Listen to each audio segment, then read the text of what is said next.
mais je reviens sur le jeu de la diplomatie. Est-ce qu'il n'y a pas d'autres pays que la France mieux placés pour jouer les médiateurs dans ce conflit? Je sais pas, on peut penser à la Finlande, à l'Autriche, des pays qui ont l'habitude de parler avec les Russes, quoi. Oui, mais le problème, c'est que je pense dans l'essentiel, c'est-à-dire quelle est la nature de ce conflit.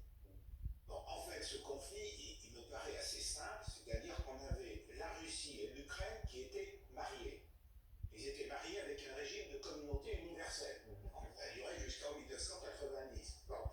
Et bien sûr, depuis 1990, on est dans un processus de divorce, avec des hauts et des bas. Et le problème, c'est qu'il y a quand même des éléments de partage, et ils ne savent pas comment les partager.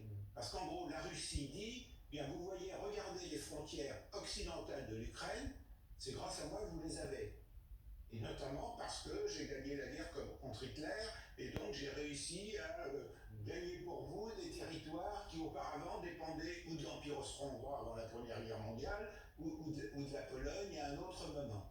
Quant aux frontières orientales de l'Ukraine, ben, la Russie a toujours dit, mais rappelez-vous, ce sont des terres russes qu'on vous a données pour agrandir votre territoire. Et concernant la Crimée, il faut rappeler que la Crimée, avant 1939, était une des républiques de l'URSS.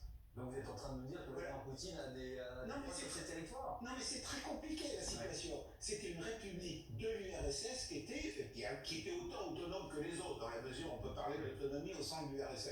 Et le problème, c'est qu'elle a été occupée pendant 4 ans par l'armée hitlérienne. Et donc, Staline, en 1945, pour effectivement expliquer aux Ukrainiens, aux habitants de Crimée qu'ils n'étaient pas contents parce qu'ils avaient été un peu gentils avec les Allemands, a supprimé totalement le statut de république de l'URSS à la Crimée et en a fait un simple oblast.